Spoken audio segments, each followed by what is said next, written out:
SL-1 es el nombre del reactor Stationary Low Power Reactor No. 1, reactor estacionario de baja potencia número 1, y su uso fue de energía nuclear militar experimental de los Estados Unidos. Este reactor fue destruido en el primer accidente de una planta nuclear en Estados Unidos. Durante las fases de diseño y construcción del programa de energía nuclear de la Armada, se denominó el Argonne Low Power Reactor, que estaba destinado a proporcionar energía eléctrica y calefacción a pequeñas instalaciones militares remotas, como emplazamientos de radares cerca del Círculo Polar Ártico. El 21 de diciembre de 1960 se apagó el reactor para realizarle mantenimiento, calibración de instrumentos, instalación de instrumentos auxiliares e instalación de 44 cables de flujo para el control de los niveles de flujo de neutrones en núcleo del reactor. Tales cables estaban hechos de aluminio con incorporación de aleación de aluminio-cobalto. El 3 de enero de 1961, a las 9:01 de la noche, luego de un cierre de 11 días por vacaciones, durante las acciones de mantenimiento, el SL-1 entró en criticidad inmediata. Uno de los resultados fue la gran cantidad de calor generada en 4 milisegundos, que provocó la súbita evaporación de parte del agua del núcleo del reactor. El valor del agua provocó una onda de presión que golpeó la parte superior del casos del reactor, esto empujó la barra de control y con ello todo el casco hacia arriba, ocasionando la muerte del operario que se encontraba encima del casco, dejándolo aplastado en el techo. Otros 2 empleados militares, un supervisor y uno en formación también murieron. Las víctimas fueron los especialistas militares John Burns y Richard McKinley, así como el jefe electricista de la Marina Mate Richard Lev. El reactor SL-1, debido a su tamaño reducido, estaba diseñado con una barra principal central de control que podía producir un exceso de reactividad muy grande si era retirada por completo. El exceso de reactividad es una medida de cuánta capacidad tiene de acelerar la reacción nuclear que se requiere para iniciar una reacción nuclear controlada para la generación de energía. El potencial de exceso de reactividad es necesario siempre porque el combustible va siendo menos reactivo conforme pasa el tiempo. En el accidente, la gran adición de reactividad se produjo en un periodo estimado de 3.6 milisegundos, algo demasiado rápido para que el calor del núcleo atravesara la envoltura de aluminio e hiciera hervir suficiente agua para poder detener el crecimiento de la energía en todas las partes del núcleo.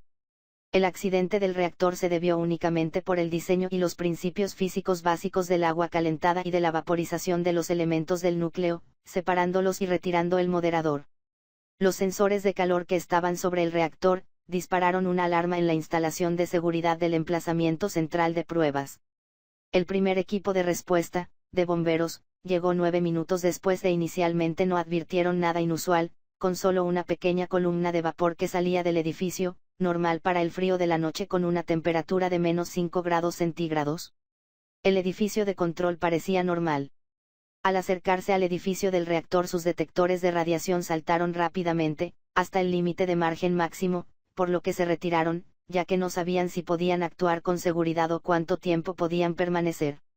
A las 9:17 p.m. llegó un físico de seguridad, y juntamente con un bombero, provistos ambos de botellas de aire y máscaras con presión positiva para forzar la expulsión de cualquier contaminante potencial, se acercaron a las escaleras del reactor del edificio del reactor. Sus detectores presentaban una lectura de 25 Roentgen por hora cuando empezaron a subir las escaleras, por lo que se retiraron. Algunos minutos después un equipo de respuesta de físicos llegó con redectores Jordan, medidores de radiación capaces de medir radiaciones gamma hasta 500 Röntgens por hora, y ropa de protección para todo el cuerpo. Los bomberos subieron las escaleras y desde la cima pudieron ver los daños en la sala del reactor. Con los medidores mostrando lecturas al máximo de la escala se retiraron, en lugar de proseguir un mayor acercamiento al reactor. Alrededor de las 10:30 p.m. llegó el supervisor del contratista encargado del funcionamiento del emplazamiento acompañado de otros físicos. Ambos entraron en el edificio del reactor y encontraron 2 cuerpos mutilados, uno claramente muerto y el otro que se movía ligeramente. Con un límite de 1 minuto por persona y acceso, un equipo de 5 personas con arneses recuperó el operador que todavía respiraba, no consiguió recuperar la conciencia y falleció de su herida en la cabeza hacia las 11 p.m. Su cuerpo estaba tan contaminado que emitía cerca de 500 Roentgen por hora. El equipo buscó pero no encontró el tercer hombre. Con todos los supervivientes recuperados, la seguridad de los rescatadores tomó prioridad, y los trabajos fueron ralentizados para protegerles. En la noche del 4 de enero un equipo de 6 voluntarios utilizó un plan que suponía formar grupos de 2 para recuperar el segundo cuerpo. El oro 198 radioactivo de su reloj de oro y el cobre 64 de un tornillo de un encendedor demostraron posteriormente que el reactor ya había alcanzado su punto crítico. El tercer hombre no fue descubierto durante varios días debido al estado destrozado de la sala. El 9 de enero un equipo de 8 hombres en relevos de A2, con un permiso de 65 segundos de exposición, utilizaron una red y una grúa para recuperar el cuerpo desde su posición clavado en el techo del reactor. Los cuerpos de los 3 operadores fueron enterrados en sarcófagos de plomo sellados con cemento y situados en bóvedas metálicas con una cobertura de cemento. Todos presentaban heridas físicas, incluyendo varios impactos de fragmentos de ensamblajes de combustible. Richard Leroy McKinley está enterrado en la sección 31 del Cementerio Nacional de Arlington. Principales motivos del mantenimiento. Uno de los procedimientos de mantenimiento requeridos indicaba que la barra principal de control debía ser retirada manualmente aproximadamente 3 pulgadas para someterla a su mecanismo automático de control, del cual había sido desconectada. Cálculos efectuados después del accidente estimaron que la barra de control fue realmente retirada de forma manual aproximadamente 20 pulgadas, provocando la explosión de vapor. Las 3 teorías más comunes propuestas para esta discrepancia son las de sabotaje o intento de suicidio por parte de uno de los operadores, retirada inadvertida de la barra de control principal, o un intento intencionado de mover la barra de control, para que se moviera más suavemente dentro de su alojamiento. Los registros de mantenimiento no aportan nada sobre lo que los técnicos estaban intentando hacer y por lo tanto la causa cierta del accidente es difícil que llegue nunca a saberse. Hay comentarios que sugieren que en el momento del accidente el operador estaba intentando reinsertar la barra de control para evitar la reacción descontrolada.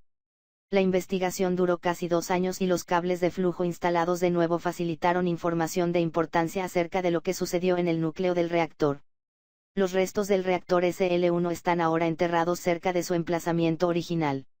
El accidente provocó que su diseño fuera abandonado y que en los futuros reactores la extracción de una única barra de control no pudiera producir un exceso de reactividad demasiado grande, como era posible con este diseño. Ahora esto es conocido como el criterio One Stack Rod, o de una barra encallada, y requiere la completa capacidad de apagado incluso en el caso de que la barra de control con mayor antireactividad quedara encallada en posición de extracción total. El accidente también mostró que en un accidente extremo real, la disgregación del núcleo y la conversión del agua en vapor apagarían instantáneamente la reacción nuclear, demostrando la inherente seguridad del diseño de un reactor moderador y refrigerado por agua contra la posibilidad de una explosión nuclear en el caso de un accidente real. Para producir una explosión nuclear propiamente dicha, además de un rápido incremento de la potencia generada por fisión, hay que lograr que estas condiciones se mantengan durante un periodo suficientemente largo, en las pequeñas escalas de tiempo que intervienen en estos fenómenos, como para que se genere la suficiente cantidad de energía. Para ello se requiere, en primer lugar, que el exceso de reactividad sea sustancialmente mayor al necesario para alcanzar la criticidad con neutrones inmediatos, permitiendo que la potencia se incremente a un ritmo mucho más rápido, acumulando mucha más energía antes de que la masa crítica se disgregue. También es necesario que la reacción en cadena se produzca con los propios neutrones rápidos procedentes de la fisión. En el caso de un reactor nuclear, la configuración del combustible tan solo es crítica si los neutrones rápidos son moderados previamente hasta bajas energías, o termalizados. Este proceso requiere de cierto tiempo, aunque relativamente corto, aumentando el tiempo entre generaciones sucesivas de neutrones y limitando así la tasa de incremento de la potencia.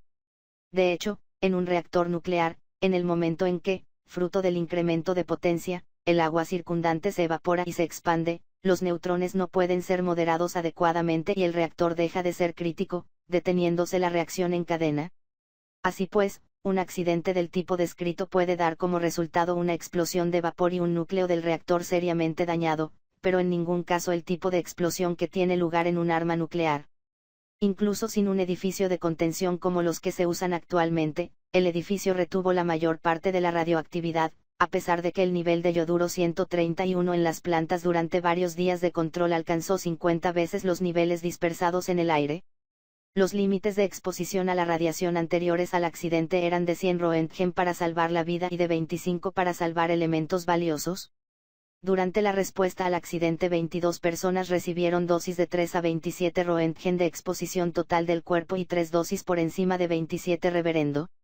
En marzo de 1962, la Comisión en Energía Atómica de los Estados Unidos, recompensó con certificados de heroísmo a 32 de los participantes en la respuesta. La documentación y procedimientos requeridos para el funcionamiento de reactores nucleares creció sustancialmente, pasando los procedimientos normales que previamente se contenían en 2 páginas a centenares de ellas. Los medidores de radiación fueron cambiados para permitir rangos más elevados para las actividades de respuesta de emergencia. Después de una pausa para evaluación de los procedimientos, el ejército continuó el uso de reactores, haciendo funcionar el reactor móvil de baja potencia, ml-1, que arrancó a potencia completa el 28 de febrero de 1963, pasando a ser la planta de energía nuclear más pequeña en hacerlo. El diseño demostró ser demasiado avanzado para los materiales disponibles y fue abandonado debido a problemas de corrosión. Aunque las pruebas habían demostrado que la energía nuclear podía suponer costes totales más bajos, las presiones financieras de la guerra de Vietnam provocaron que el ejército optara por costes iniciales más bajos y abandonara su programa de reactores en 1965.